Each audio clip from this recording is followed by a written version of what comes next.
नमस्कार। साहित्य तक के बुक कैफ़े के एक दिन एक किताब में मैं जयप्रकाश पांडे आप सभी का स्वागत करता हूं। आज मैं चिंतन की पुस्तक, राजनीति की पुस्तक, विचारों की पुस्तक और एक बहुत बड़े लेखक की पुस्तक के साथ उपस्थित हूं। इरफान हबीब साहब का नाम इतिहासज्ञ के रूप में, राजनीतिक चिंतक के रूप में बहुत ही ऊपरी क्रम पे आता है। भारतीय राष्ट्रीय आंदोलन और राष्ट्रवाद इस पुस्तक का नाम है, जिसका संपादन और अनुवाद रमेश रावत ने किया है। इरफान हबीब साहब दुनिया की जानी मानी हस्ती हैं। एक बड़े इतिहासज्ञ के रूप में, राजनीति शास्त्री के रूप में उनकी पूरी दुनिया के राजनीति विज्ञानियों के बीच एक अलग पहचान है। इंग्लैंड से उन्होंने डीलिट किया, अलीगढ़ मुस्लिम विश्वविद्यालय से इतिहास में एमए किया, एग्रेगेरियन सिस्टम ऑफ मुगल इंडिया जैसी विश्वविख्यात पुस्तक के वह लेखक रहे हैं। पीपल्स हिस्ट्री ऑफ इंडिया के वो चीफ एडिटर भी रहे। इरफान साहब की यह पुस्तक उनके निबंधों का संकलन है और रमेश रावत जी, जो अलीगढ़ मुस्लिम विश्वविद्यालय में प्रोफेसर और हिंदी विभाग के अध्यक्ष रहे, उन्होंने इसका बहुत श्रम से संकलन किया है। यह पुस्तक सभ्यताओं के विकास, भारतीय राष्ट्रवाद, भारतीय स्वतंत्रता आंदोलन, देशभक्ति, राजद्रोह जैसी जितनी भी आज के दिन में ज्वलंत समस्याएं और मुद्दे हैं, जो युवा पीढ़ी को डिस्टर्ब और डिस्ट्रैक्ट करते रहते हैं, खासकर सोशल मीडिया पर जिन चीज़ों की चर्चा चलती रहती है, हमारे कल के नायक आज खलनायक के रूप में हैं, जो कल खलनायक के रूप में थे वो अब नायक के रूप में स्थापित होते जा रहे हैं। पूरा देश वामपंथ, दक्षिण पंथ, कांग्रेस, भगवा ब्रिगेड, इस तरह की ओछी टिप्पणियों में बट गया है। लेकिन बौद्धिक रूप से तथ्य यही है कि इस देश को बनाने में हमारे पूर्वजों की एक बहुत बड़ी भूमिका रही।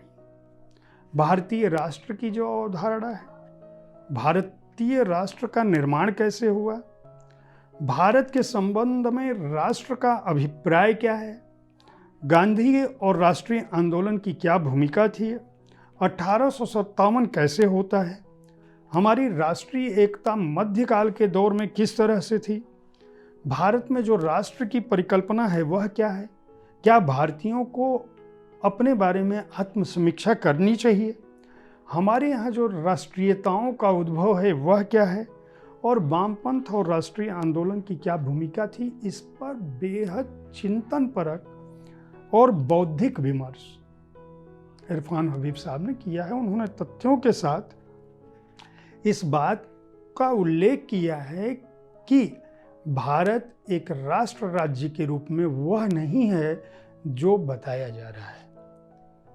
उनका तर्क है कि गांधी की जो भूमिका है उसे किसी भी स्थिति में भुलाया नहीं जा सकता। इसी तरह से यह कहना कि गांधी देश के बंटवारे के लिए जिम्मेदार थे, पूरी तरह से गलत है। यह कहना कि भारत एक राष्ट्र के रूप में संगठित बहुत प्राचीन काल में था, इरफान हबीब इसका भी खंडन करते हैं। उनका मानना है, उनका कहना है कि ब्रिटिश काल, मुगल काल, मध्यकाल, भारत हर काल में अपने अलग अलग स्वरूपों में रहा है।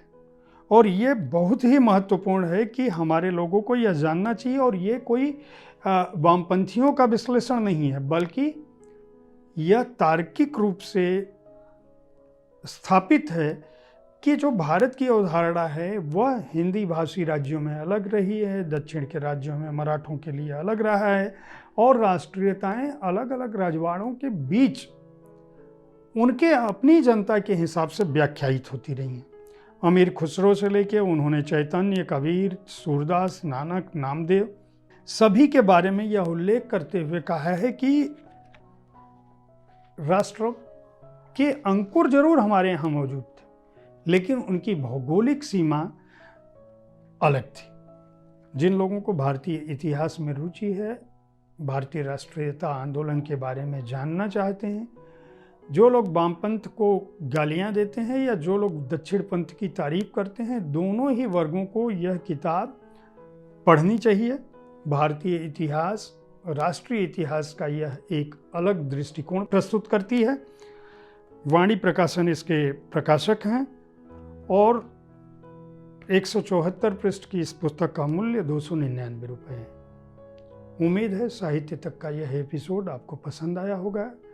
इस कार्यक्रम में आप किस तरह की पुस्तकों की चर्चा चाहते हैं, उनके बारे में हमें ज़रूर लिखें।